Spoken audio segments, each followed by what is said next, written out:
আসসালামু আলাইকুম এভরিওয়ান, আশা করি আপনারা সবাই ভালো আছেন। আলহামদুলিল্লাহ, আল্লাহ তাআলার রহমতে আমি অনেক ভালো আছি। তো চলে আসলাম আপনাদের মাঝে আবারও আরেকটি নতুন গল্প নিয়ে। তো অনেকেরই ভূতের গল্পটা পছন্দ হচ্ছিল না, তাই আপনাদের যেরকম গল্প পছন্দ সেরকম গল্পই নিয়ে আসলাম। আশা করি এবারের গল্পটা আপনাদের অনেক অনেক ভালো লাগবে। তো এবারের গল্পটির নাম হচ্ছে মিথ্যা অপবাদে অপরাধী। তো চলেন গল্পের পার্ট 1 শুরু করা যাক। হেডফোন নিতে বড় ভাইয়ের রুমের দরজা খোলা মাত্রই ভিতরের দুটো আমি অর্ধনগ্ন শরীরকে দেখতে পেলাম। এরা আর কেউ নয়, একটি হচ্ছে আমার বড় ভাই, আরেকটি হচ্ছে আমার মামাতো বোন জান্নাত, যাকে আমি 2 বছর ধরে ভালোবাসি। জান্নাতও আমাকে অনেক অনেক ভালোবাসে, কিন্তু আমি কখনো কল্পনাতেও ভাবতে পারিনি সে এরকম কাজ করবে। আমাকে দেখা মাত্রই ভাইয়া ও জান্নাত কাপড় পরা শুরু করে দিল। তারা লজ্জায় কথা বলতে পারছে না। হয়তো আমি এমন সময় এভাবে আসবো এটা তারা কখনো আশা করেনি।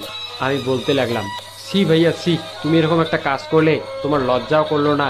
আমার তো তোমাকে ভাইয়া বলতেই ঘৃণা হচ্ছে।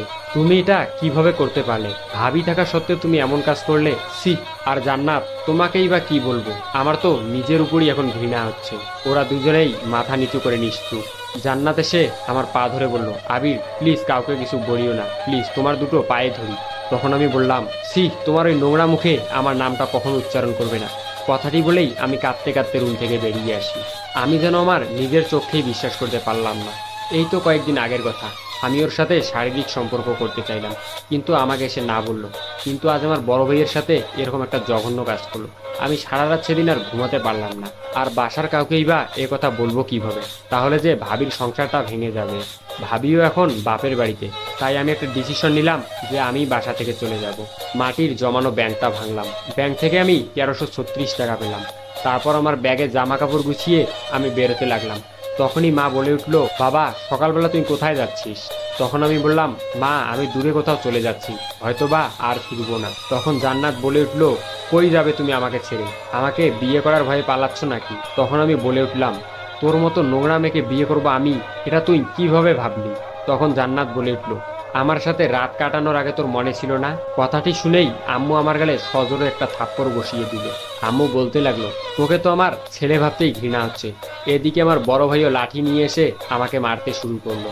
এমন সময় ভাবিও তাদের বাসা থেকে চলে আসলো। চলে এসে ভাবি যখন দেখলো আমাকে মারছে, তখন ভাবি এসে ভাইয়াকে আটকালো। চোখ দিয়ে আমার অঝরে বর্ষা নামছে। নিজের ভাই, যে কিনা নিজের অপরাধ ঠেকাতে আমাকে মারছে। আমাকে নিয়ে গিয়ে একটা রুমে আটকে রাখা হলো। নিজের গর্ভধারিণী মা, সেও কিনা আজ আমাকে চিনতে পারলো না। 1 বছর আগে এই ভাই যখন অ্যাক্সিডেন্ট করে হাসপাতালের বেডে ছিল, তখন আমি আমার শরীর থেকে 2 ব্যাগ রক্ত দিয়ে তাকে বাঁচিয়েছিলাম। কিন্তু আজ সে ভাই আমার শরীর থেকে রক্ত ঝরাচ্ছে। এসব ভেবেই আমার দু চোখে যেন আর অশ্রু বাদ মানছে না। আর জান্নাতের সাথে আমার প্রেম ছিল, এটা বাসার প্রায় সবাই মোটামুটি জানে।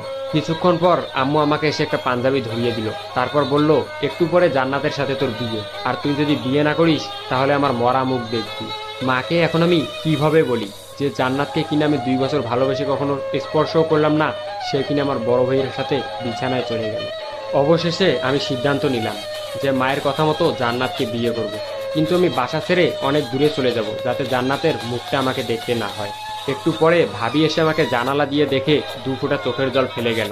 হয়তো তার মনে অনেক প্রশ্ন, কেন আমি এমনটা করলাম।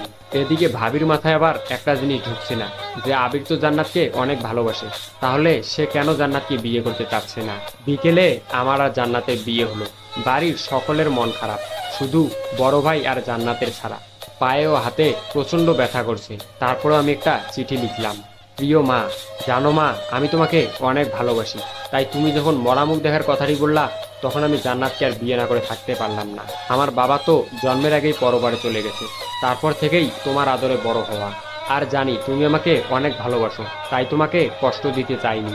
হয়তো আজকে তুমি আমার চলে যাওয়াতে একটু বেশি কষ্ট পাবে, কিন্তু তার থেকেও বেশি কষ্ট পাবে যদি আমার চলে যাওয়ার কারণটা জানো। তবে একটা জিনিস ভেবে খুব কষ্ট পেয়েছি, যে শেষমেশ তুমিও আমাকে বুঝলে না।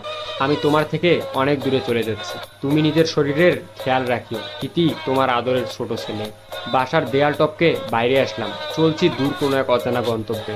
ট্রেনের আওয়াজ শুনতেই ট্রেন স্টেশনে চলে গেলাম। তারপর ট্রেনে উঠে বসলাম। জানি না ঠিক কোথায় যাব। সিটে বসতেই পায়ে কি যেন একটা লাগলো। তারপর নিচ থেকে বের করে দেখলাম একটা ল্যাগেজ, কিন্তু এই সিটে তো কেউই বসা ছিল না। তাহলে ল্যাগেজটা কার? জানালা দিয়ে আমি সবুজ প্রকৃতি দেখছি। পরের স্টেশনে ট্রেন থামতেই আমার আশেপাশের সবাই নেমে গেল, কিন্তু কেউ লাগেজটা নিল না। তারপর আমি লাগেজটা সিটের উপর তুলে লাগেজটা খুললাম, কিন্তু লাগেজটা খুলতেই আমি তো অবাক। লাগেজটা সম্পূর্ণ ছিল টাকায় ভর্তি। কিন্তু এগুলো কার টাকা? দেখি তো লাগেজে কোনো ঠিকানা আছে কিনা। লাগেজের এক সাইডে একটা কাগজের টুকরা দেখতে পেলাম, সেখানে লেখা আমার পিছনে সন্ত্রাসীরা তাড়া করেছে, জানি না তারা আমার সাথে কি করবে, হয়তো আমাকে মেরে ফেলবে। তুমি প্লিজ টাকাগুলো আমার বাসায় পৌঁছে দিও, নয়তো আমার পরিবার রাস্তায় বসবে।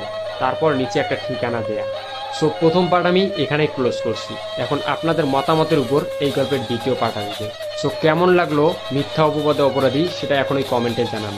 তো যদি গল্পটি ভালো লাগে এবং আপনাদের ভালো রেসপন্স পাই, তাহলেই এই গল্পটির দ্বিতীয় পার্ট আসবে। সো পরবর্তী পার্ট আসা পর্যন্ত সবাই ভালো থাকবেন, সুস্থ থাকবেন। আল্লাহ হাফেজ।